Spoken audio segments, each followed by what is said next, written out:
Donc bilan du chapitre 8 sur les transformations nucléaires.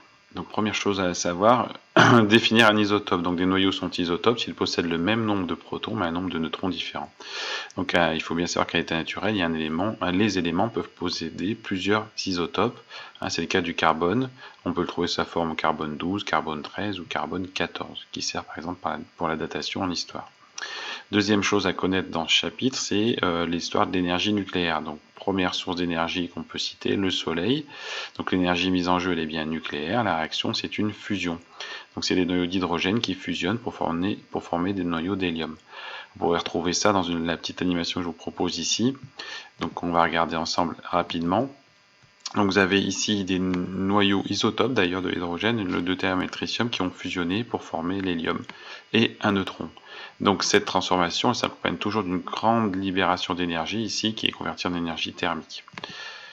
Ensuite, donc, il faut bien avoir en tête que ça, c'est ce qui se passe dans le Soleil. Les noyaux fusionnent et c'est le combustible, on va dire, du Soleil, c'est l'hydrogène. Le jour où le Soleil n'a plus d'hydrogène, et ben, c'est la fin de sa vie.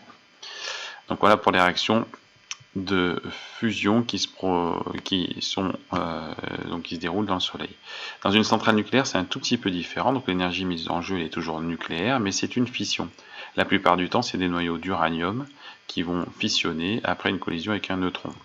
Donc si on regarde aussi le principe rapidement, donc là vous avez un noyau ici d'uranium, on imagine que c'est de l'uranium, avec un neutron qui arrive et qui va casser ce noyau en deux noyaux différents. D'accord. Donc c'est pareil, cette transformation nucléaire, elle va s'accompagner d'une grande libération d'énergie, et puis vous avez vu qu'il y a une réaction en chaîne, donc il faut maîtriser, il faut contrôler ça. C'est dans les réacteurs nucléaires, on sait contrôler ça. Ouais. Donc vous terminerez de regarder l'animation. Ensuite, donc dernière petite chose à savoir sur le chapitre, qui n'était pas très long, différencier toutes les transformations qu'on a vues au cours des 3 derniers chapitres. Donc la transformation physique, il y a conservation des espèces chimiques mais modification de l'état physique. Elle peut être exo, endo ou athermique. La transformation chimique, là, il y a conservation des éléments chimiques, mais il y a des nouvelles espèces chimiques qui vont apparaître, qui vont être créées ou d'autres qui vont disparaître. Mais elle peut également être exo, endo ou athermique. La transformation nucléaire, c'est un petit peu différent. Donc il y a vraiment une modification du noyau, des nucléons. Donc c'est pour ça qu'on parle d'énergie nucléaire.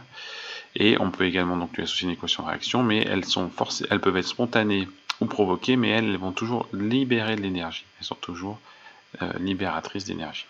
Voilà pour l'essentiel. Bon courage à tous.